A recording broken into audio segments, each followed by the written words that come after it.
హల్లెలూయా. దేవుని ఘనమైన నామానికి మహిమ కలుగును గాక. ఈ రాత్రికాల సమయంలో మన వాక్య ధ్యానం కొరకు కీర్తనల గ్రంథము 8వ అధ్యాయము 1-2 వచనాలు ధ్యానం చేద్దాం. యెహోవా మా ప్రభువా, ఆకాశములలో నీ మహిమను కనుపరచువాడా, భూమి అందంతటా నీ నామము ఎంత ప్రభావము గలది. శత్రువులను పగ తీర్చుకుని వారిని మాన్పివేయుటకై నీ విరోధులను బట్టి బాలుర యొక్కయు చంటి పిల్లల యొక్కయు స్తుతుల మూలమున నీవు ఒక దుర్గమును స్థాపించి ఉన్నావు. పరిశుద్ధుడు తండ్రి, కృపా సత్య సంపూర్ణుడా, ఈ రాత్రికాల సమయంలో నీ వాక్యం ద్వారా మాతో మాట్లాడి మీ సన్నిధి మాకు అనుగ్రహించండి. అన్ని సమయాల్లో మీరు మాతో మాట్లాడుతూ వస్తున్నారు. మీరు మాట్లాడుతున్నప్పుడల్లా మేమెంతో ధైర్యపరచబడుతున్నాం ప్రభువా. మేమెంతగానో పరిశుద్ధపరచబడుతున్నాం, మేమెంతగానో ధైర్యపరచబడుతున్నాం తండ్రి. ఈ రాత్రి కూడా మీ సన్నిధి మాకు తోడుగా ఉంచి ఇక్కడున్న మాతోనూ ఈ లైవ్ ద్వారా నీ వాక్కు నింటున్న ప్రతి బిడ్డతో మీరు మాట్లాడి మీరే మహిమ పొంది మీ సన్నిధి మాకు తోడుగా ఉంచమని, ప్రియ పరిశుద్ధాత్ముడా మా మధ్యకు మీరు వచ్చి మీరే మాకు బోధించి మీరు మహిమ పొంది మీరు గణపరచబడమని యేసు పరిశుద్ధ నామమును బట్టి వేడుకొనుచున్నాం పరమ తండ్రి, ఆమేన్. హల్లెలూయా. ఈ మొదటి వచనంలో చక్కని మాట ఉంది. యెహోవా మా ప్రభువా, ఆకాశములలో నీ మహిమను కనుపరచువాడా, భూమి యందంతటా నీ నామము ఎంత ప్రభావము గలదో. యెహోవా మా ప్రభువా, ఆకాశములలో, ఇక్కడ ఆకాశములు అని మన తెలుగు బైబిల్లో రాయబడి ఉంది, కానీ ఇంగ్లీష్లో హెవెన్, దేవునికి స్తోత్రాలు, అనగా పరలోక రాజ్యములలో అని రాయబడి ఉంది. ఆకాశములలో అని ఉంది అక్కడ. దేవునికి స్తోత్రాలు. ఒక ఆకాశములో అని లేదు, ఆకాశములలో. ఆకాశ మహాకాశమైనటువంటి 3వ ఆకాశంలో దేవుని యొక్క సభాపర్వతం ఉంది, ఆయన వాసం ఉంది. దేవునికి స్తోత్రాలు. అయితే యేసు ప్రభు వారు శరీరధారిగా ఈ భూమి మీద ఉన్నప్పుడు దేవుని రాజ్యము బలముగా వచ్చుట ఇక్కడున్న కొందరు చూస్తారు అని చెప్పారు. దేవునికి స్తోత్రాలు. చాలా జాగ్రత్తగా మీరు గమనించాలి. ఇక్కడున్న కొంతమంది ఏం చేయబోతున్నారు? దేవుని రాజ్యము బలముగా భూమి మీదకి వచ్చుట ఇక్కడ ఉన్నవారు చూస్తారని ప్రభు చెప్పారు. అదేంటంటే ప్రియులారా, ప్రభువైన యేసుక్రీస్తు వారు భూమి మీద సర్వలోక పాప పరిహారార్థమై ఒక బలి పశువుగా ఆయన బలైపోయి ఆయన యొక్క పుణ్య రక్తము ద్వారా మానవునికి పాప క్షమాపణ, రోగ స్వస్థత, శాంతి, సమాధానము, నెమ్మది, నీతి, పరిశుద్ధతను ప్రభువైన యేసుక్రీస్తు వారు శిలువ మరణ పునరుత్థానము ద్వారా ఈ లోకానికి ఆయన అనుగ్రహించి ఉన్నాడు. దేవునికి విరోధముగా పాపం చేసి పాపానికి వచ్చే జీతము మరణాన్ని తెచ్చుకున్నాం మనం. హల్లెలూయా. శపించబడినటువంటి మరి మానవుడు దేవునికి విరోధముగా పాపం చేసినప్పుడు మానవుని మూలముగాని ఈ భూమి శపించబడి ఉందని లేఖనం బోధిస్తూ ఉంది మనకి. అలాంటి భయంకరమైన పరిస్థితుల్లో ఉన్న మనలను పాప శాప నిత్య మరణము నుండి విడిపించి అవినీతి నుండి, అపవిత్రత నుండి, దుర్నీతి బంధకాల నుండి మనలను సంపూర్తిగా విమోచించి దేవుని ఎదుట మనలను పరిశుద్ధులుగాను, నిర్దోషిగాను, నిరపరాధులుగా ఆయన మనలను నిలవబెట్టవలనని ఆయన సిలువలో తన్ను తాను అర్పించుకున్నాడని ఎఫెసీయులు రాసిన పత్రిక 5:25 నుండి మనం చూస్తా ఉన్నాం. దేవునికి స్తోత్రాలు. ఆకాశములలో నీ మహిమను కనుపరచువాడ. ప్రభువైన యేసుక్రీస్తు శిలువ మరణ బలియాగం ద్వారా ఆయన చనిపోయి సమాధి చేయబడి మరలా పునరుత్థానుడిగా తిరిగి లేచుట వలన హల్లెలూయా మానవునికి పాప క్షమాపణ, రోగ స్వస్థత, హల్లెలూయా హల్లెలూయా పాపం వల్ల జీతము అను మరణము నుండి సంపూర్తిగా విడుదల, దుర్నీతి బంధకాల నుంచి విడుదల, అపవిత్రులుగా ఉన్నవారు క్రీస్తు యేసు నామమును అంగీకరించుట ద్వారా, యేసుని ధరించుకున్నట ద్వారా పరిశుద్ధులుగాను అతి పరిశుద్ధులుగా తీర్చబడటం, పరిశుద్ధాత్మ అభిషేకం వలన మనం అతి పరిశుద్ధులుగా తీర్చబడతాము. ఇవన్నీ కూడా ప్రియులారా మన ప్రభువైన యేసుక్రీస్తు యొక్క శిలువ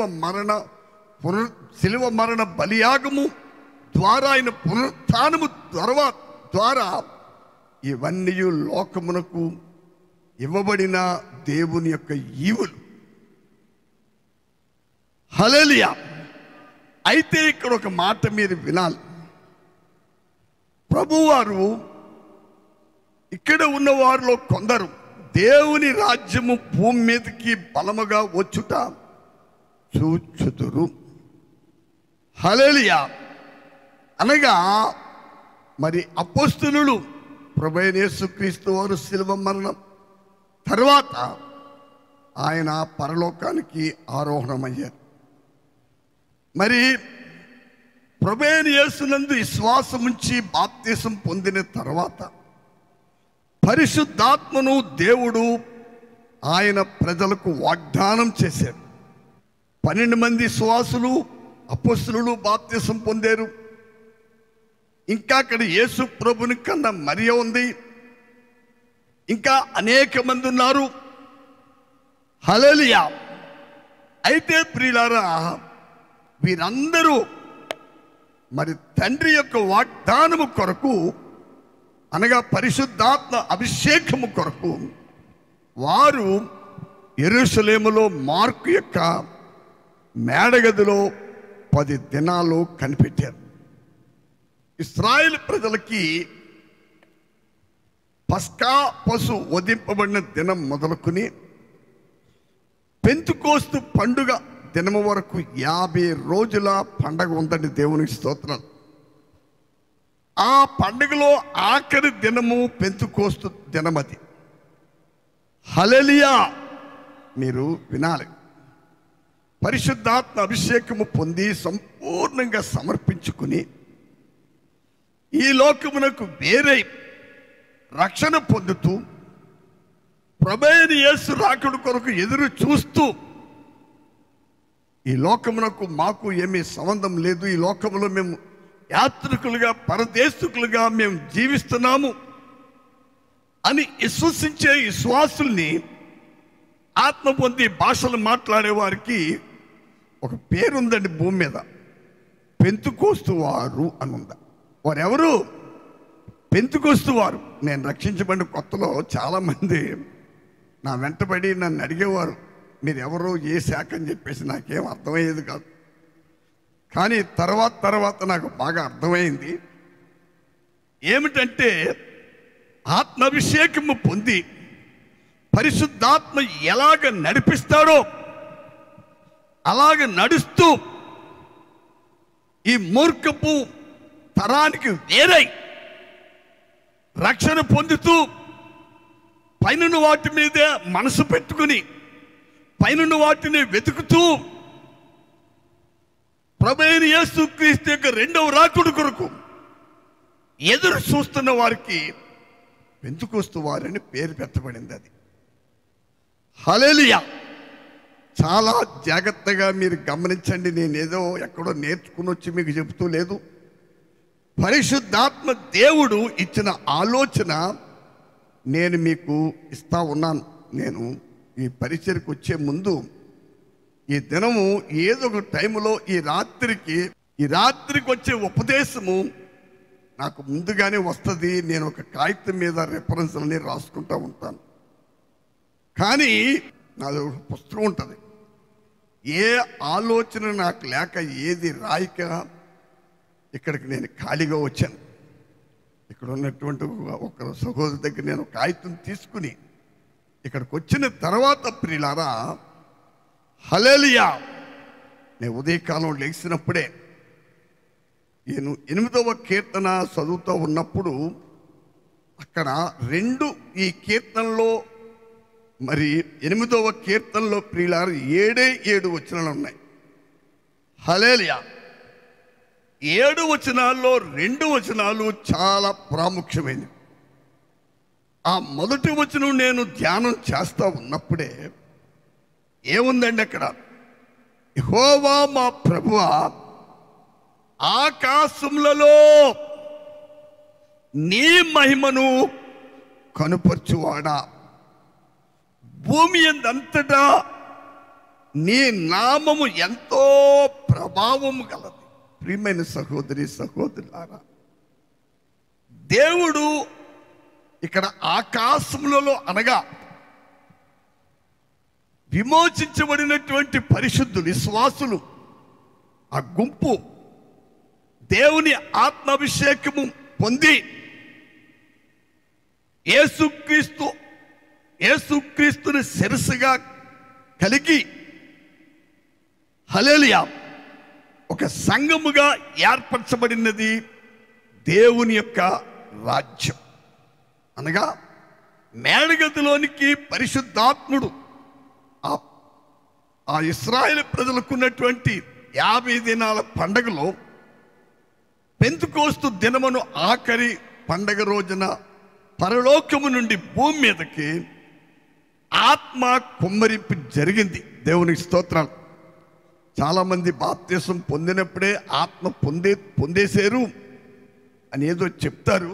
నేను ఇప్పుడు ఆ విషయాల గురించి మీకు నేను చెప్పదలుచుకోలేదు, కానీ ఒకటి మాత్రం మీరు గమనించాలి. దేవుని స్తోత్రం. హల్లెలూయా. ఎందుకంటే మన అపోస్తుల కార్యాలు కొరింథీయుల పత్రికలు చదువుతూ ఉంటే అపోల్లో అనేవాడు మరి విద్వాంసుకుడు, అంటే వాక్యమును వివరించే విషయంలో అతనికి ఒక బిరుదుందండి. ఏంటది? విద్వాంసుకుడు. అంటే వాక్యములను బాగా చదివి పాత నిబంధన గ్రంథంలో లేఖనాలు చదివి వాటిని బాగా విశదీకరించేవాడు. అయితే నా ప్రియులారా, ఈ అపోల్లో అనేవాడు మరి పరిశుద్ధాత్మను పొందలేదు. వారు ఆకుల పిస్కుల అనే వ్యక్తులు ఇద్దరు పరిచయం అయినప్పుడు, మరి నువ్వు దేని బట్టి బాప్తిసం పొందేవంటే యోహాను ఇచ్చిన బాప్తిసం అని చెప్పాడు ఈయన. దేవునికి స్తోత్రాలు. కాబట్టి ఆ తర్వాత ఆయన నమ్మి కనిపెట్టి పరిశుద్ధాత్మను పొందాడు. మనకున్న అజ్ఞానమో సుజ్ఞానమో ఏదో దాంతో ఆధారం చేసుకుని ఉన్నదాన్ని, వాక్యము సత్యమని చెప్తున్న దాన్ని మనం పక్కన పెట్టి ఎవరు ముందుకు వెళ్ళొద్దని నా 2 చేతులు జోడించి మిమ్మల్ని చాలా వేడుకుంటున్నాను నా ప్రియులారా. ఎందుకంటే ఎందరూ దేవుని ఆత్మ చేత నడిపించబడతారో వారే దేవుని కుమారులు లేక కుమార్తెలు అనబడుదు. రోమా 8:14 ఉంది మాట. కాబట్టి సమయంలో ఆకాశములలో నీ మహిమను యెహోవా మా ప్రభువా ఆకాశములలో నీ మహిమను కనుపరచువాడా. హల్లెలూయా.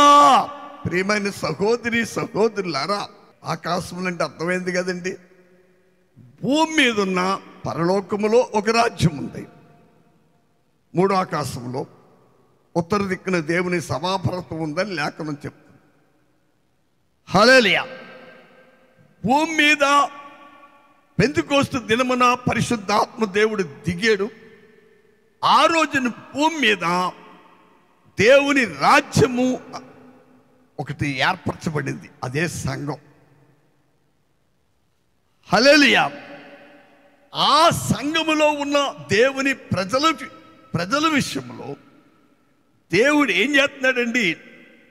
ఆయన మహిమను, ఆయన ప్రభావమును, ఆయన గొప్పతనాన్ని, ఆయన శక్తివంతమైన కార్యాలు జరిగిస్తూ ఉన్నాడు. దేవునికి స్తోత్రాలు. చూడండి, నాకు ఒక కూతురు ఒక కుమారుడు ఉన్నాడని నేను చెప్తా ఉంటాను. మరి ఈ దినం ఈ సెప్టెంబరు 17వ తారీఖున మా అమ్మాయి పుట్టినరోజు. నిన్న రాత్రి నేను రమారమి 1:30 దాటిన తర్వాత మోకరించి నేను అందరి గురించి ప్రార్థన చేస్తున్నప్పుడు హల్లెలూయా, మరి మా అల్లుడు చిరంజీవి ఆయన కుటుంబం గురించి ప్రార్థన చేసేటప్పుడు మా అమ్మాయి జ్ఞాపకం వచ్చింది నాకు. అంటే ఆమె చిన్ననాటి నుండి దేవునికి స్తోత్రాలు, మరి ఆ బిడ్డ గురించి ప్రార్థించండి. 35 ఏళ్ళు పూర్తయి 36వ సంవత్సరం వచ్చింది ఇప్పటికి ఈ రోజుకి. కానీ రాత్రి 1:02 దగ్గర అవుతుంది. మరి 17వ తారీఖు వచ్చేసింది.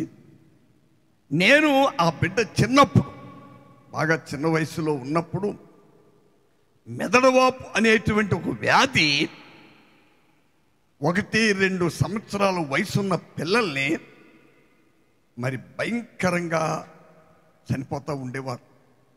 ఇలాగ అయిపోయి మెడ తలకి ఇలా అయిపోయేది, తలంతా వాసిపోయి విపరీతమైన జ్వరము, వాంతులు, విరచనాలు అవన్నీ ఆ అమ్మాయికి జరుగుతూ ఉన్నాయి.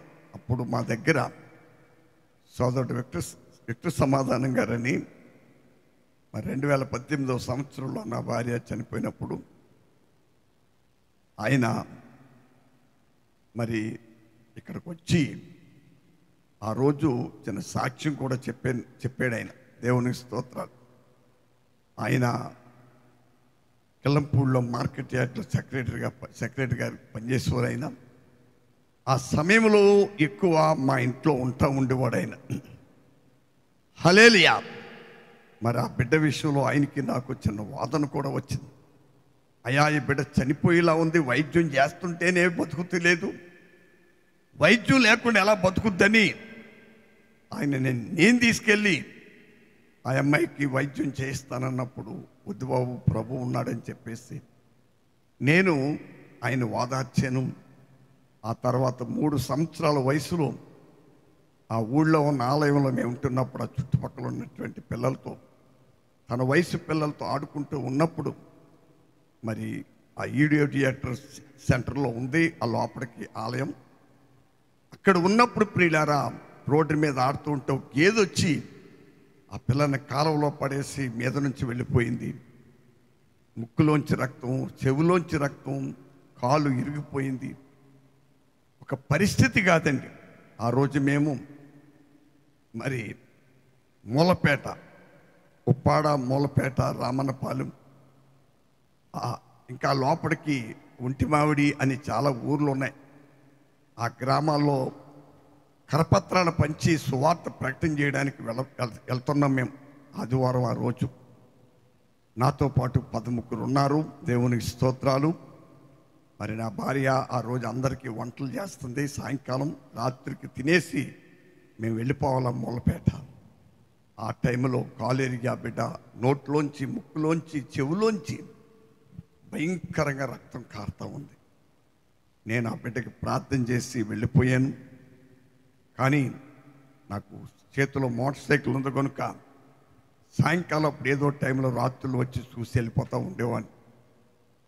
ఎందుకు మీకు ఈ మాట చెప్తున్నానంటే, రాత్రి నేను ఆ బిడ్డ గురించి దేవుని సన్నిధిలో మోకరించి ప్రార్థిస్తున్నప్పుడు ఇవన్నీ నేను జ్ఞాపకం చేసుకున్నాను. దేవునికి స్తోత్రం. మరి దావీదు భక్తుడు చెప్తున్నాడు, నేను బాల్యము నుండి నడవలేక ప్రాగుతూ ఉన్న దినాల్లో నీవే నాకు ఆశ్రయముగా ఉన్నావు, నీవే నాకు దుర్గముగా ఉన్నావు. ఒక్క మారా బిడ్డ చిన్నతనంలో ప్రభు చేసిన ఆశ్చర్య కార్యాలన్నీ జ్ఞాపకం చేసుకున్నప్పుడు దేవుడు ఎంత మహిమ గలవాడు, ఆయన మహిమ శక్తిని, ఆయన ప్రభావాన్ని ఆయన సంఘములో, క్రీస్తు శిరస్సుగా ఉన్న సంఘములో ప్రియులారా ఆయన మహిమగల కార్యాలు జరుగుతాయి, ఆయన శక్తివంతమైన కార్యాలు జరుగుతాయి. చూడండి ఒక మాట, రోగము అనగా దాని యొక్క బలం ఏంటో మీకు తెలుసా? రోగం అనగా బలహీనమైంది. మీరు వినాలి ఇక్కడ. ఈ రోగం అనే బలహీనమైన క్రిములు ఒక వ్యక్తిని తాకినప్పుడు లేక వ్యక్తిలోనికి వెళ్ళినప్పుడు అతని శరీరాన్ని ఏం చేద్దండి? బలహీనపరిచి సావునకు తీసుకుపోతూ ఉంటుంది. ఇక్కడ మీరు ఒక మర్మాన్ని గమనించాలి. దేవుని స్తోత్రం. ప్రతి బలహీనత వెనకాల ఒక అపవాది సైతాను శక్తి ఒకటి ఉంటుందండి. హల్లెలూయా. ఈ బలహీనమైనటువంటి రోగ శక్తి మానవుణ్ణి చంపడానికి సిద్ధమైనప్పుడు, హల్లెలూయా, బలమైనటువంటి మహాదేవుని మహాశక్తి, హల్లెలూయా, నన్నేటి నా బిడ్డలనేటి ప్రపంచంలో ప్రభువైన యేసు పరిశుద్ధ రక్తములో కడగబడి ఆయన ఆ వాక్యమును నమ్మి వాక్యమును నిలిచి వాక్యమునకు సంపూర్తిగా విధేయులై పరిశుద్ధాత్మాభిషేకము పొంది దేవుని చిత్తము కొరకు కనిపెట్టే దేవుని ప్రజల విషయంలో, హల్లెలూయా, తన శక్తిని, తన దేవుని మహాశక్తిని, హల్లెలూయా, హల్లెలూయా, ఆయన మహిమను కనుపరుస్తాడు. అంటే ఆయన శక్తి ద్వారా మహిమగల కార్యాలు దేవుడు జరిగిస్తాడు. ప్రియులారా, నేను మొన్నెప్పుడో మరి లక్షవారం మంగళవారం పోయిన వారం నాకు గుర్తులేదు, కానీ నయోమి మోయాబు దేశము నుండి బెత్లెహేము నుండి ఇశ్రాయేలు దేశంలో ఉన్న బెత్లెహేము నుండి మోయాబు దేశానికి వెళ్ళినప్పుడు సమృద్ధి గలదానిగా నేను వెళ్ళానని చెప్పింది. అక్కడికి వెళ్ళి, ఎందుకంటే దేవుని వాక్యం చెప్తుంది ఇశ్రాయేలు ప్రజలు ఆ దేశానికి వెళ్ళకూడదు. హల్లెలూయా, హల్లెలూయా. కానీ ఆ ఆజ్ఞను పక్కన పెట్టి నయోమి భర్త తన ఇద్దరు బిడ్డలు బయలుదేరి వెళ్ళారు. చిన్న కరువు వచ్చిందని బెత్లెహేంలో. బెత్లెహేం అనే మాటకు అర్థము రొట్టెల భవనం. రొట్టెలు సమృద్ధిగా ఉండే భవనం అని దాని పేరండి అసలైన అర్థం. దానిని విడిచి మరి వెళ్ళి లేనిపోని కీడు తెచ్చుకుంది. తన భర్త చనిపోయాడు, ఇద్దరు కుమారులు పెళ్ళి అయిన తర్వాత ఇద్దరు కుమారులు చనిపోయాడు. అందుకే ఆమె చెప్తుంది, నేను సమృద్ధి గలదానిగా వెళ్ళాను, నేను మరలా ఎలా వచ్చాను? నేను సమృద్ధి గలదానిగా వెళ్ళాను. ఆ రూతు 1:21-22 తర్వాత చదువుకోండి. మరలా నేను ఇప్పుడు రిక్తురాలుగా వచ్చాను. కానీ ఒక మాట ఉందండి, సర్వశక్తి గల దేవుడని. ఈ మాట మర్చిపోకండి ప్రియుల. నిన్న రాత్రి మా అమ్మాయిని కూర్చి, ఈ రోజున ఆమెకి భర్త, 4 పిల్లలు. ఇక అక్కడ నిలబడి పాడారు పాట, ఆ 4 ఆవిడ పిల్లలే. హల్లెలూయా. ఈ పరిస్థితి దేవుడు వారికి ఇచ్చిన ఆత్మ సంబంధంగా కానీ భౌతికంగా కానీ ఇలాంటి ఎన్నో పరిస్థితులు వచ్చినప్పటికీ వాటన్నిటి నుండి ప్రభు సునాయాసంగా విడిపించి, అది దేవుడు తన సర్వశక్తి చేత ఆయన మహిమను కనుపరుస్తూ, అంటే అదే ఆయన మహిమను, ఆయన సర్వశక్తి గల దేవుడు ఆ శక్తి చేత ఆయన మహిమను కనుపరుస్తూ దేవుడు చేసినటువంటి ఆయన ఆ అమ్మాయి బాల్యము నుండి నిన్న రాత్రి నేను మోకరించి ఆ బిడ్డ గురించి ప్రార్థన చేసే సమయం వరకు దేవుడు ఆవిడ జీవితంలో చేసిన ప్రతి కార్యాన్ని, హల్లెలూయా, ప్రభు ఆమె జీవితంలో చేసిన ప్రతి కార్యాన్ని, ఆమె పుట్టుకే ఒక వింత. దేవునికి స్తోత్రాలు. నేను ఒక్కసారి జ్ఞాపకం చేసుకుని నా ప్రభువుని స్తుతించకుండా ఉండలేకపోయింది ప్రియుల. అక్కర్లేని ఆలోచనలన్నీ మనసులో పెట్టుకుని మా మేనో అమెరికా ప్రెసిడెంట్ ఎవరో మా మేనమా ఏం చేద్దాం, హల్లెలూయా. మా తాత పూర్వం రష్యాలో రక్షణ మినిస్టర్ గారు. అసలు ప్రభువుని నమ్మవలసిన పని మాకేంటి? ఫ్రాన్స్ దేశం నుండి మనకి యుద్ధ విమానాలు ఇచ్చినప్పుడు ఫ్రాన్స్ రక్షణ మినిస్టరు ఇండియా వచ్చారండి. ఆమె చక్కగా మరి ఆమె ప్రార్థన అవే కోరిందని దేవుని స్తోత్రం. కానీ 46వ కీర్తన దైవజనులు సొలొమోను కానీ ఆ సోదరుడి పేరు గాబ్రియేల్ గారు, ఆయన మన ఆంధ్రవాడే, ఆయన చండీగఢ్లో ఎక్కడో సెటిల్ అయ్యేళ్ళు. అయినా దేవునికి స్తోత్రాలు, హల్లెలూయా. ఆ దినం ఏం జరిగింది? ఆయుధాలు కాదు, దేవుడే ఆయన ప్రజలకు ఏమై ఉన్నాడు. లేక ఇండియా రక్షణకు యుద్ధం జరుగుతున్నప్పుడు ఎవరు రక్షిస్తారు? ఆ విషయాన్ని నిజంగా నాకు ఆమె వాక్యములో నుంచి హల్లెలూయా. ఆమె ఏమి ఆ రక్షణ మినిస్టర్ గారు ఏమి పాస్టర్ గారికి పలానా కీర్తన చదవమని చెప్పి ఉండరండి. ఎందుకంటే వాళ్ళు అసలు చాలా భయంకరంగా ఉండేవారు. కానీ ఈ మధ్యన కరోనా జబ్బు వచ్చిన తర్వాత ఫ్రాన్స్ అధ్యక్షుడు భయంకరంగా రోగాలు పెరిగిపోతున్నప్పుడు 2 చేతులు పైకెత్తి, దేవా మా చేతిలో ఏమీ లేదు, ఈ భయంకర పరిస్థితి నుంచి మమ్మల్ని మా దేశ ప్రజల్ని కరుణించమని ఆయన కన్నీరు కార్చాడు దేవుని స్తోత్రం. అప్పటి నుంచే వాళ్ళకు ఒక మార్పు కలిగిందని నేను చెప్తున్నాను. ఈ సమయంలో ఆ యుద్ధ విమానాలు సైనికులకు అప్పగించేటప్పుడు, యుద్ధ రంగంలోకి దింపేటప్పుడు ఆ చక్కటి సన్నివేశం, అది మంగళవారమో లక్షవారం గుర్తులేదు నాకు. ఎందుకు మీకు ఈ మాట నేను చెప్తానంటే, ప్రభు ఆకాశములలో ఇదండి, ఆకాశములలో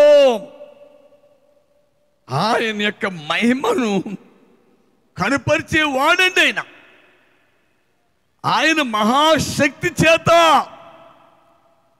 ఎన్నో అద్భుతములు, ఆశ్చర్య కార్యాలు.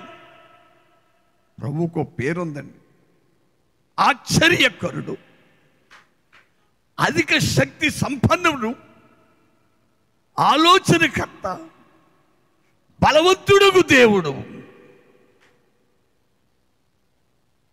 ప్రభు కంటే బలవంతుడు ఈ భూమి మీద మరొకరు లేరు నా ప్రియ.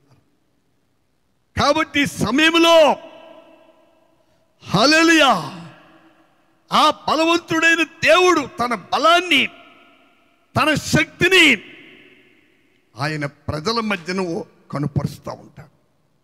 ఆయన ప్రజల్ని, ఈ బలహీనుడైన సైతాను ప్రభువైన యేసుక్రీస్తు శిలువ మరణము ద్వారా సాతాను తల శిలువలో చెదగ కొట్టబడి దేవునికి స్తోత్రాలు. పాము, త్రాసుపాము బుర్ర పగిలినప్పుడు తోక చాలా బలంగా ఊపుద్దండి. బతుకున్నప్పుడు తోక ఊపుతుంది, వెళ్ళిపోతుంది ముందుకంతే. చనిపోయిన తర్వాత ఇక ముందుకు వెళ్ళాక, ఇంకా చచ్చే ముందు ఇక ఎందుకు పనికి రాకుండా హల్లెలూయా సర్వసాధారణంగా త్రాసు కుడితే మనుషులు చచ్చిపోతారు. తాను చచ్చిపోయినప్పుడు తోక బాగా ఆడిస్తూ ఉంటుంది. చాలామంది క్రైస్తవులు తోకనే చూస్తున్నారు కానీ తలని చూస్తలేదు. ఏ పాము కూడా తోక ద్వారా ఏ హాని చేయదు. ఎందుకంటే మనిషికి కుట్టినప్పుడు విషం ఎక్కేది పాము నోట్లో ఉన్నటువంటి పళ్ళు ద్వారా. ఆ పళ్ళు కలిగినటువంటి తల ఏం చేయబడింది? సిదగ త్రొక్కబడింది. దేవుని స్తోత్రాలు, హల్లెలూయా. ఎవరు సాతాను తలను సిదగ త్రొక్కారు?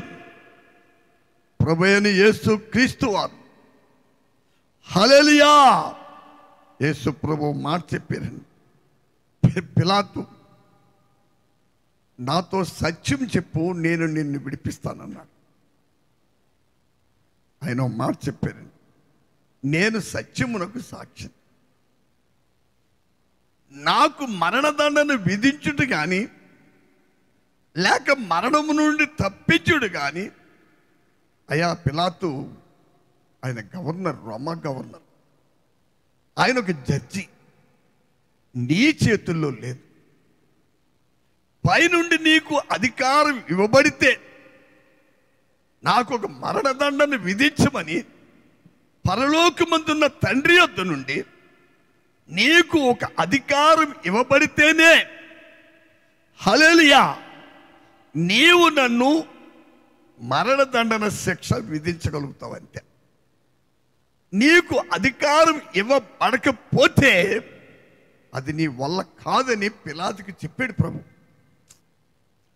హల్లెలూయా.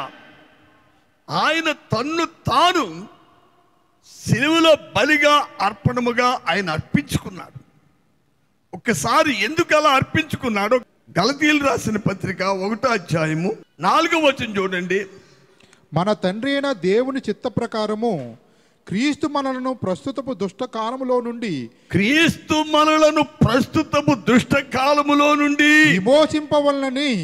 విమోచింపవలనని మన పాపముల నిమిత్తము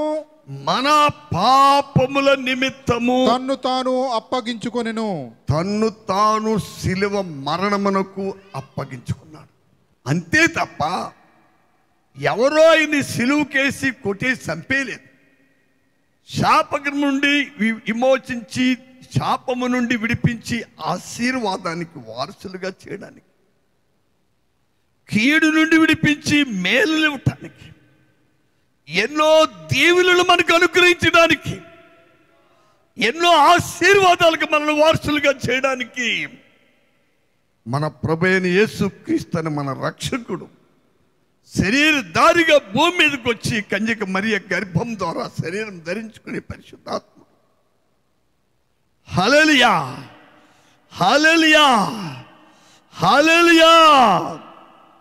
ఆయన సిలువలో తన్ను తాను బలిగా అర్పణముగా అర్పించుకున్నాడు. నా ప్రియుల, ఆయన బలి అర్పణం సిలువలో సమాప్తమైనదని చెప్పినప్పుడు, తన ప్రాణమును పెడుతూ సమాప్తమైందని చెప్పి తన తల సిలువలో వాల్చినప్పుడు ప్రియులారా, సాతాను తల సెదగొట్టబడింది.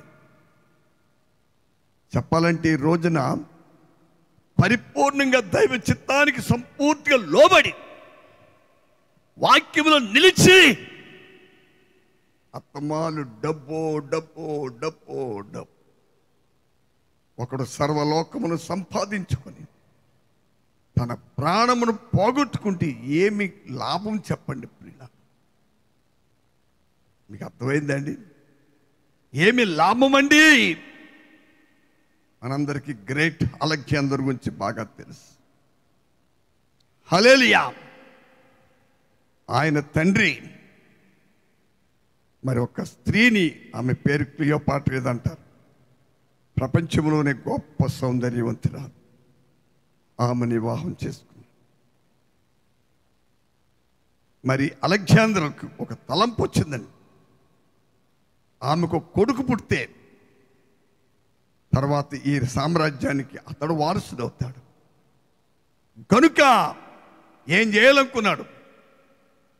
ప్రపంచం మీద దండయాత్ర చేసి కొన్ని రాజ్యాలు సంపాదించి, ఒకవేళ ఆమె కొడుకు పుడితే ఆ గ్రీక్ సామ్రాజ్యానికి అతడు వారసుడైతే మరి అతడు జయించి, యుద్ధములతో చేసి జయించిన రాజ్యాలకి అతడు అధిపతిగా ఉండాలని పాపమైన చాలా రాజ్యాలు జయిస్తూ వచ్చాడు. కానీ ఏం జరిగిందండి? 30 సంవత్సరాల వయసులో ఒక దోమ కుట్టి దానివల్ల వచ్చిన జ్వరాన్ని బట్టి ది గ్రేట్ అలెగ్జాండర్, ఆయన దగ్గర గుర్రం ఉండేదట, ఎవరికి లొంగేది కాదండి. అది ఆయన్ని చూస్తే మాత్రం ప్రియులార బుర్ర కిందకు వచ్చింది. అంతటి బలవంతుడు, అంతటి శక్తిమంతుడు. అలాంటి అలెగ్జాండర్ ఏం జరిగింది ప్రియులారా? మంచి యవన దశలో చనిపోయి, అందుకే ఆయన చనిపోయే ముందు తన సేవకులకి ఒక మాట చెప్పాడండి. ఆయన, నేను చనిపోయిన తర్వాత సమాధి పెట్టికి 2 చేతుల దగ్గర 2 కన్నాలు పెట్టి, రంధ్రాలు పెట్టి నా 2 చేతులు బిగిసిపోకుండా వాటికి ఏదైనా కట్టి ఆ 2 చేతులు బయటికి అందరికీ కనపడేలాగా మీరు పెట్టండి. పిల్లలు పుట్టేటప్పుడండి గుప్పులు బిగించి పుడతారు. పిల్లలు పుట్టేటప్పుడు ఏం చేస్తారండి? కావాలంటే మరి పురుడు పోసే నర్సులను అడగని చెప్తారు. హల్లెలూయా. పుట్టేటప్పుడు గుప్పులు బిగించి పుడతారు. ఏదో సంపాదించాలి, ఏదో సాధించాలి, ఏదో పట్టుకోవాలని పుడతారు. కానీ వెళ్ళిపోయేటప్పుడు ప్రియులారా అలాగే వెళ్ళరు. ఏమి సంపాదించకుండా ఒట్టిగానే వచ్చారు, ఒట్టిగానే వెళ్ళిపోతారు. ఎందుకు మీకు నేను ఈ మాట చెప్తున్నానంటే, దేవుని కృప పొంది ఆయన 2వ రాకడ కొరకు ఎదురు చూస్తూ, దేని కొరకండి? 2వ రాకడ కొరకు ఎదురు చూస్తూ ఆయన ఎదుట నమ్మకస్తులుగా, పరిశుద్ధులుగా, నీతిమంతులుగా హల్లెలూయా జీవిస్తూ ఆయనకి ఇష్టలుగా ఉండాలి అనేదే మన విషయంలో దేవుని సంపూర్ణ చిత్తము, ఆయన ముఖ్య ఉద్దేశము కూడా అదే. ఆయన చిత్తము, ఆయన ముఖ్య ఉద్దేశము మన ఎడల నెరవేర్చబడకుండా ఉండడానికి సైతాను కుయుక్తిపరుడండి. ఎన్ని రకరకాల ఆలోచనలు. 1 సెంటు భూమి లేనివాడికి దేవుడు ఒకవేళ పొరపాటును 100 ఎకరాల భూమి ఇచ్చాడు అనుకోండి, ఎంత చాలా జాగ్రత్తగానండి ప్రియులారా. హల్లెలూయా, హల్లెలూయా. నేను న్యూస్లో విన్నాను, హైదరాబాద్లో కొన్ని ప్రాంతాల్లో ఎకరం 100 కోట్లు పైన చేద్దాటండి కొన్ని ప్రాంతాల్లో, హైదరాబాద్. హల్లెలూయా. బాగా గమనించండి ప్రియులారా. 100 ఎకరాలు భూమి ఇచ్చినా 1 సెంటు భూమి లేనివాడికి ఇంకో 100 ఎకరాలు ఎలా సంపాదించాలని ఆలోచిస్తాడే తప్ప, అయ్యో నేను రక్షించబడ్డాను, నా ప్రభువైన యేసుక్రీస్తు వారు దొంగ వలె వస్తానని చెప్పారు, ఏ గడియలో వస్తారో ఏ టైంలో వస్తారో తెలియదు, ఒకవేళ ఎంత సంపాదించి ఎన్ని చేసినా ఈ భూమి మీద నేను కానీ నా పిల్లలు కానీ సుఖంగా జీవించడానికి వీలు లేని పరిస్థితులు కలుగుతున్నాయి. ఇవన్నీ ఇదిగో నీ రక్షకుడు పంచాకాశానికి వస్తున్నాడు, మెలకుగా ఉండమని నీకు ఒక హెచ్చరిక ఇస్తున్నాను. వాటి మీద దృష్టి లేకుండా హల్లెలూయా ఉన్న 100 ఎకరాలతో తృప్తి చెందకుండా ఇంకొక 100 ఎకరాలు సంపాదించలేకపోతున్నానే అని ఒక చింత, సంపాదించడానికి ఏం చేయాలని ఇంకో చింత. ఒకటేంటండి బాబు, ఈ లోక నటన. అర్థమైందండి? ఇదేంటిది? ఒక నటన జీవితం, ఒక నటనండి. అపోస్తలుడైన పౌలు గారు కొరింథీయులకు రాసిన పత్రికలో చక్కగా చెప్పాడు, ఈ లోక నటన గతించిపోవచ్చున్నది. ఈ లోక నటనండి నా ప్రియులారా. అందరూ చాలా జాగ్రత్తగా మీరు గమనించండి. దేవుడైన మహిమ ప్రభావంతో అయిన మహాశక్తితో ఆయన ప్రజల మధ్యన ఆకాశములలో నీ మహిమను కనపరచువాడా, అనగా దేవుని సంఘములలో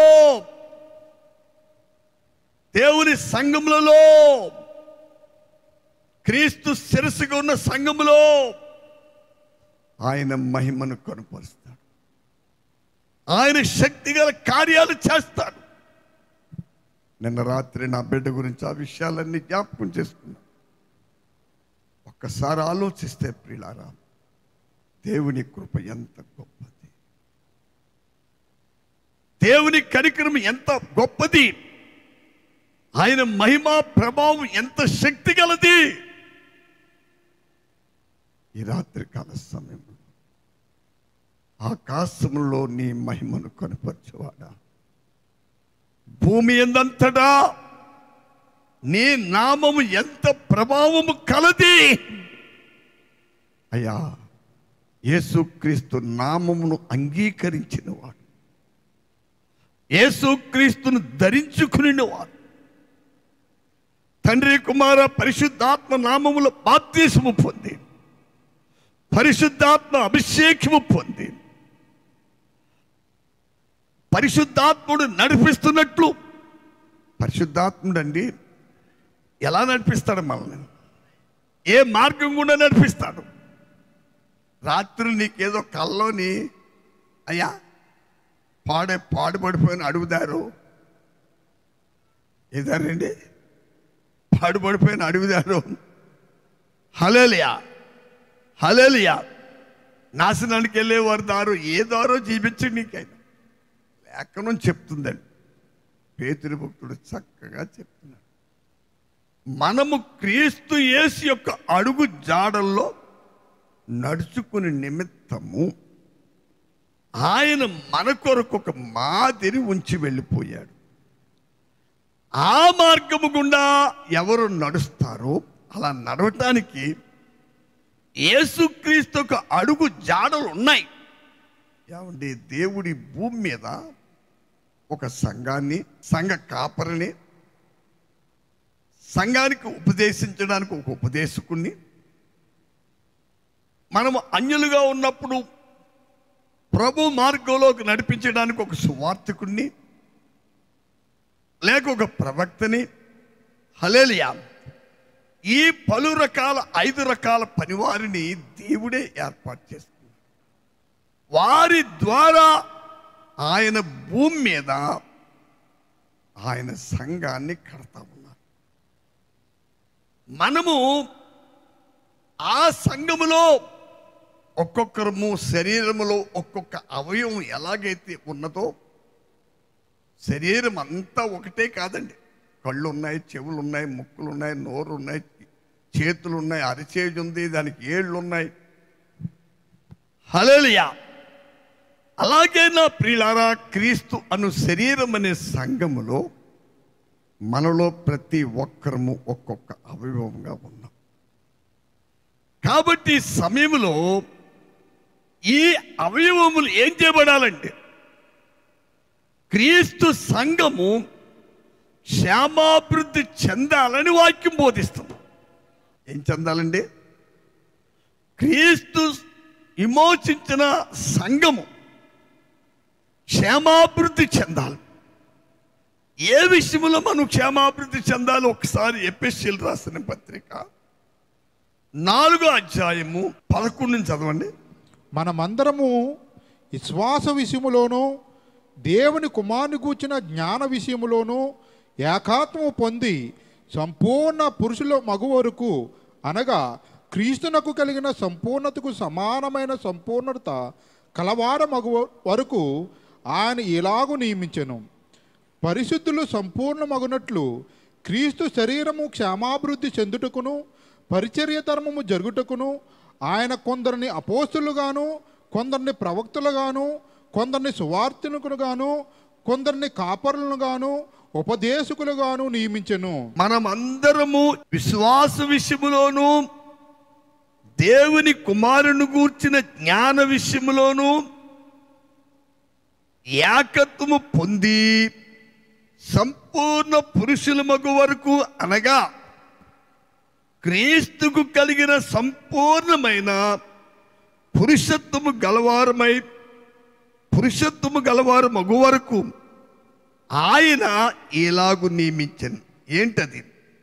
కొందరిని అపోస్తులుగా, అంటే పరిశుద్ధులు సంపూర్ణులగునట్లు క్రీస్తు శరీరము క్షేమాభివృద్ధి చెందుటకును పరిచర్య ధర్మం జరుగుటకును ఆయన కొందరిని అపోస్తులుగాను, కొందరిని ప్రవక్తలుగాను, కొందరిని సువార్తికులుగాను, కొందరిని కాపరులుగాను, ఉపదేశకులుగాను నియమించెను. ప్రభు పరిశుద్ధాత్మ ద్వారా నియమించే పనివారు చాలామంది. ఆ సంఘం నాది, సంఘం నీది. అయ్యా మీరు వింటున్నారా? 20లో ఉన్న సంఘము క్రీస్తు దాసుడు కాదు. అది దాని కొరకు క్రీస్తు దాసు సిలువలో ప్రాణం పెట్టలేదు. పెట్టినా నా రక్తం ఎందుకు పని చేస్తుంది? పనికి మళ్ళీ రక్తం, అపవిత్రమైన రక్తం. అది నన్ను విమోచించడానికే పనిచేయదు. దేవుడు తన స్వరక్తం ఇచ్చి సంపాదించిన సంఘం ఇది. ఆ సంఘము క్రీస్తు సారూప్యమునకు సమరూపముగా, క్రీస్తు పురుషత్వములకు సమానమైన పురుషత్వము గలవారు ఉంటకు, పరిచర్య ధర్మము జరగడానికి, ఆ పరిచర్య జరిగించడానికి పరిచర్యకున్న మూలం ఏంటండి ప్రియులారా? పరిచర్యకున్న మూలం ఏమిటండి? ఏదో దేవుని సేవకు వచ్చి డబ్బు సంపాదించడం, లేకపోతే కార్లు కొనుక్కుంటాం, ఇల్లు లేకపోతే పొలాలు కొనుక్కుంటాం, దాని కొరకు దేవుడు పిల్లలేదు. చాలా జాగ్రత్తగా మీరు గమనించండి నా ప్రియులారా. క్రీస్తు సంఘము అనే శరీరం అనే సంఘము క్షేమాభివృద్ధి చెందాలి. క్షేమాభివృద్ధి చెందాలంటే పరిచర్య ధర్మం జరగాలి. పిల్లలు పుట్టిన తర్వాత అండి, పసిపిల్లలుగా ఉన్నప్పుడు తల్లి తన పాలిస్తుంది. ఆ తర్వాత వయసుని బట్టి వారికి అరిగే తిండి పెడతా ఉంటారు. హల్లెలూయా! ఆ రీతిగా వాళ్ళు పెద్దవాళ్ళు అవుతూ ఉంటారండి. పిల్లలు పెరుగుతున్న కొలది వారి ఆహార అలవాట్లన్నీ మారిపోతాయి. 20 ఏళ్ళ వయసున్న పిల్లలు ఆ వయసుకి శరీరము క్షేమాభివృద్ధి చెందటానికి, ఆ శరీరానికి కావలసిన విటమిన్స్ బలం ఇవ్వటానికి ఏది ఆహారం అవసరమో ఆ ఆహారము తినాలి. అలాగే నా ప్రియులారా, క్రీస్తు యేసును కలిగినటువంటి ఆ మనస్సు, క్రీస్తు యేసునకు ఉన్నటువంటి పరిపూర్ణత కావలసిన, సంపూర్ణత కావలసిన పరిపూర్ణత, దేవుని కుమారునికున్న జ్ఞానం. దేవుని కుమారుడికున్న జ్ఞానం ఏంటి తెలుసా మీకు? నేను పైవాడినే కానీ కిందవాడిని కాను, నేను పరసంబంధిని. ఇలాంటి జ్ఞానం దేవుని క్రీస్తులో పరిపూర్ణతలోకి ఎదుగుతున్న వారికి కలుగుతున్న కృపండి. ఇది అంచె గడియ. ఏంటండి? అంచె దినాలు. ఈ అంచె దినాల్లో నేను మరి స్తుతుల మూలముగా ఒక దుర్గమును స్థాపించి ఉన్నాడని వాక్యం ఉంది. అది ఆ దుర్గం మన ప్రభువే. ఆయన మనలను క్రీస్తులో పరిపూర్ణులుగా చేయడానికి ఏం చేయబోతున్నారో నేను ధ్యానించడానికి నాకు సమయం లేదు. నేను కొద్ది నిమిషాల్లో ముగించిపోతున్నాను. కానీ ఒక విషయాన్ని మీరు ఇక్కడ బాగా గమనించాలి. మన ప్రభు ఆకాశములలో తన మహిమను కనుపరిచేవాడు. ఆయన మహాశక్తి సామర్థ్యాన్ని కనుపరిచేవాడు. ఆదికాండం 17వ అధ్యాయంలో 1వ వచనంలో దేవుడు అబ్రహాముకు ప్రత్యక్షమైనప్పుడు ఏం చెప్పాడు? ఆయన, నేను సర్వశక్తి గల దేవుడు. ఏ అబ్రహాం, నేను నిన్ను అభివృద్ధి పరుస్తాను, నేను నిన్నేం చేస్తాను, కానీ నా సన్నిధిలో నువ్వు నిందారహితుడు అయి ఉండు. అప్పుడు నాకును నీకు మధ్య ఒక నిబంధన స్థిరపరుస్తున్నాను. నేను నీకు తోడై ఉంటాను. ఏమంటే అబ్రహాముకు దేవుడు తోడైన విషయము అన్యులైన ఆ దేశపు అన్యులకు తెలిసిందండి. అబీమెలెకు అనేటువంటి రాజుకి అబ్రహాముకి దేవుడు ఎలా తోడై ఉన్నాడో జీవము గల దేవుణ్ణి ఎరగని ఒక అన్యుడికి అర్థమైంది నా ప్రియులారా. ఎందుకంటే దేవుడు ఒక వ్యక్తికి తోడై ఉంటే అతడు ఎలా ఆత్మీయంగా వర్తిల్తాడో, అతడు భూ సంబంధమైన వాటిని విడిచి పర సంబంధమైన వాటి మీదే మనసు పెట్టుకుని ప్రభు రెండో రాకడ కొరకు ఎలా ఎదురు చూస్తాడో, భూమి మీద ఎంత పరిశుద్ధముగా దైవ చిత్తానుసారముగా ఎలా నడుచుకుంటాడో, ఆయన శరీరము భూమి మీద ఉన్నప్పటికీ దేవుని సంపూర్ణ చిత్తము నెరవేరుస్తూ అందరినీ సన్మానిస్తూ గౌరవిస్తూ, ఏదో మత కలహాలకు పోరండి వీళ్ళు. క్రీస్తు మార్గంలో నడిచేవారు మత కలహాలకు వెళ్ళరండి. మతానికి వారికి ఏమీ సంబంధం లేదు. వారు క్రీస్తు మార్గంలో క్రీస్తు అడుగు జాడలు ఉన్నాయి. ఆ అడుగు జాడల గుర్తుని బట్టి వారు సాగిపోతూ ఉంటారు. ఆ అడుగు జాడల గుండా నడిపించడానికే ఈ పరిచర్య. ఏముందండి ఎఫెసీయులు రాసిన పత్రికలో, క్రీస్తు శరీరం అనే సంఘము క్షేమాభివృద్ధి చెందుటకును పరిచర్య ధర్మము జరుగుటకును అపోస్తలులు కానీ, ప్రవక్తలు కానీ, సువార్తికులు కానీ, సంఘ కాపరులు కానీ, ఉపదేశకులు కానీ దేవుడు నియమించింది ఇందుకొరకే. దీని కొరకే నా ప్రియులారా. కాబట్టి రాత్రికాల సమయంలో దేవుడు ఆకాశములలో తన మహిమను కనుపరిచే ప్రభు అయిన మన ప్రభు ఎవరండి? ఆకాశములలో తన మహిమను కనుపరిచేవాడు. ఆకాశములు అనగా ఏంటో మీకు అర్థమై ఉంటుందండి. దేవుని సంఘం, పరిశుద్ధాత్మ అభిషేకము పొందిన గుంపు. ఆ సంఘమునకు శిరస్సు ప్రభు. ప్రభు ఎవరికి శిరస్సుగా ఉన్నారో వారి జీవితంలో రోమా 8:14 ఖచ్చితంగా నెరవేర్చబడదు. ఏముంది 14 ఎందరు దేవుని ఆత్మ చేత నడిపించబడుదురో వారు మాత్రమే దేవుని కుమారులు లేక కుమార్తెలు అనబడతారు. ప్రియులారా, మనల్ని నడిపించడానికి మహాదేవుని కృప చేత దేవుడు తన ఆత్మ అభిషేకం ఇచ్చాడు. భూమి మీద పరిశుద్ధాత్మ భూమి మీద నివాసం చేస్తున్నారు. పరిశుద్ధులు ఆయన నివసిస్తున్నారు. హల్లెలూయా. ఎవరిలో పరిశుద్ధాత్మ ఉన్నదో వారు కొలసీలు రాసిన పత్రిక 3వ అధ్యాయంలో ఉన్నట్లుగా వారు పైవాటి మీదే మనసు పెట్టుకుంటారు, కానీ భూ సంబంధమైన వాటి మీద మనసు పెట్టుకోరు. వారు ప్రార్థించేటప్పుడే ప్రభువా, వారి ప్రార్థనలో ఉన్నప్పుడే శరీరాశ, నేత్రాశ, జీవపడము, ధనాపేక్ష, సకల దుర్నీతి, అపవిత్రత నజరేయుడైన యేసు నామములో నాకు దూరముగా ఉండుగా కని వారు శాసిస్తారు. అంతే తప్ప వాటిని ఆశించేవారు కాదు. వాటిని త్యజించేవారై ఉన్నారు, వాటిని ఎదిరించేవారై ఉన్నారు. అలాంటి వారు భూమి మీద ఎన్ని సంవత్సరాలు జీవించినాం, 100 సంవత్సరాలు దాటి జీవించినాం. వారిని వారి పిల్లల్ని కూడా దేవుడు అద్భుతంగా నడిపిస్తాడు. ఎన్నో ఆశ్చర్య కార్యాలు జరిగిస్తాడండి.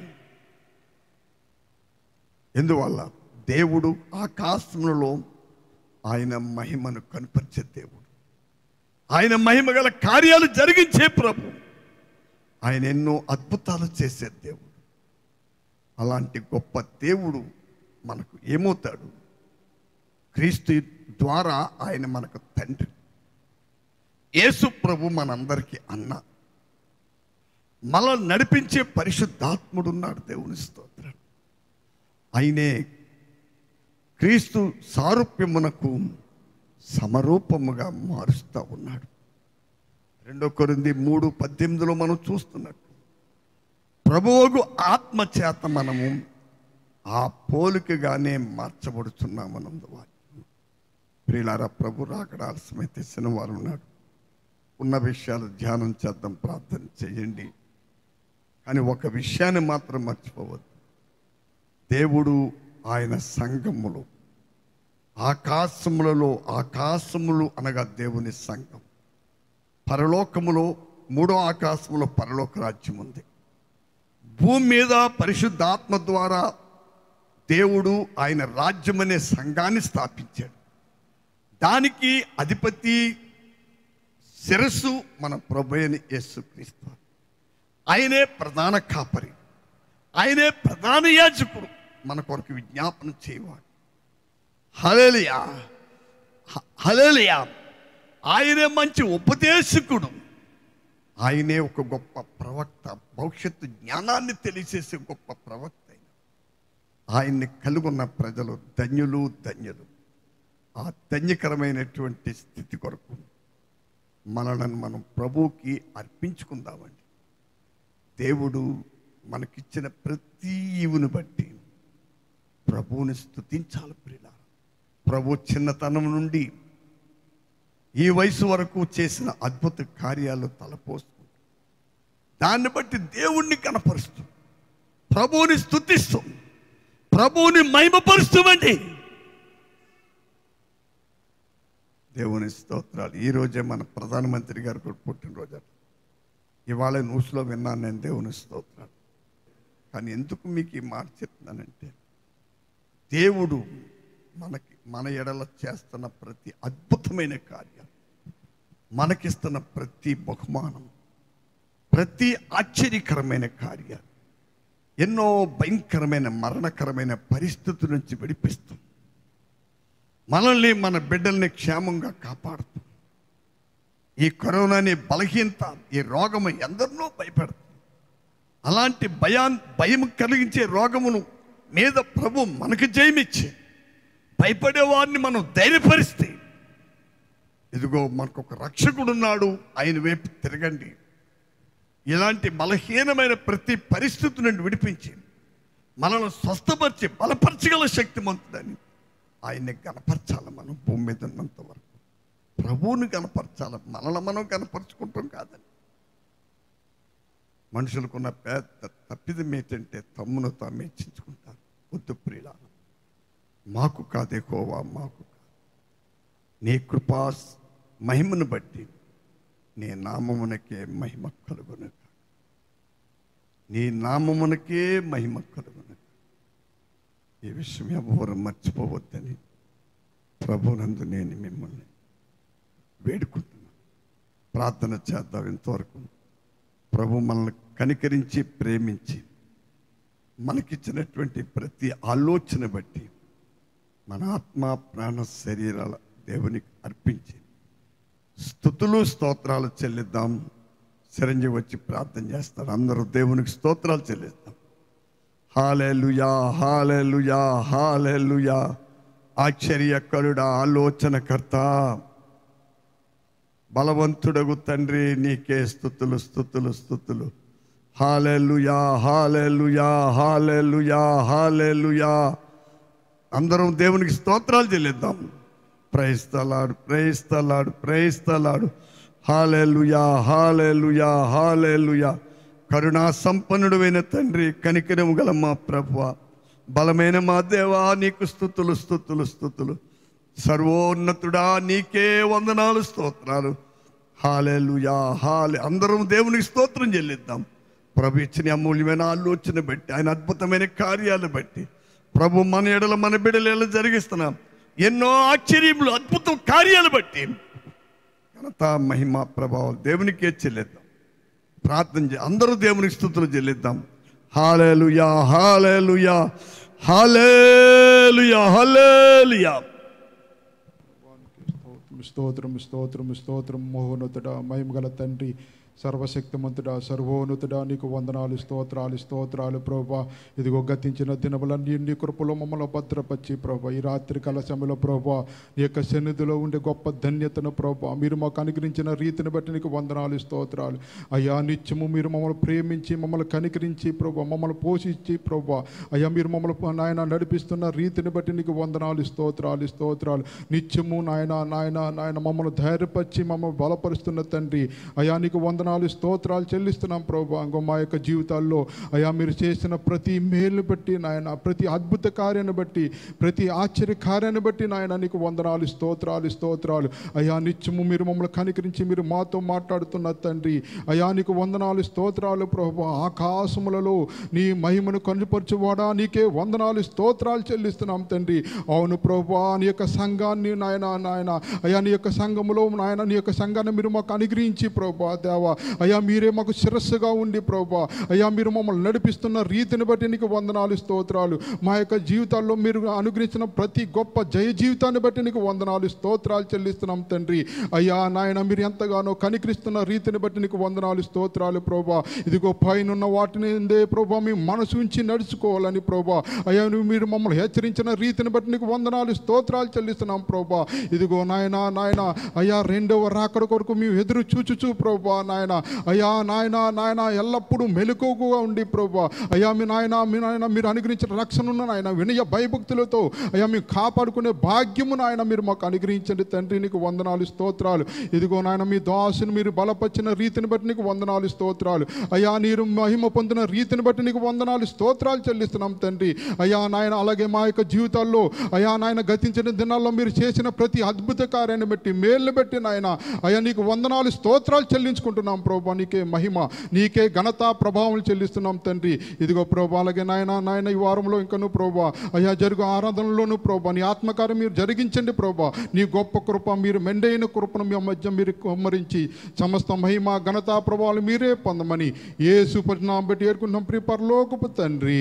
ఆమేన్. ఇప్పుడు మన తండ్రి దేవుని ప్రేమయు రక్షకుడునే యేసుక్రీస్తు కృపయు పరిశుద్ధాత్మిక అన్యోన్య సహవాసం ఇప్పుడు ఎల్లప్పుడు కూడిన మనతో భూలోకమందు ప్రభువును ప్రేమించి ఆయన రాకడకి ఎదురు చూస్తున్న సమస్త పరిశుద్ధులతో ఆయన కృప కనిక సమాధానం సదాకాలం ప్రభు రాకడ పర్యంతం సదాకాలం తోడే కాపాడి సంరక్షించునుగాక. ఆమేన్. యేసు రక్తమే జయం, ప్రభు యేసు రక్తమే జయం, ప్రభు సంపూర్ణ విజయం అపవాదికి నాశనము కలుగునుగా. యేసు నామమునకే మహిమ కలుగును.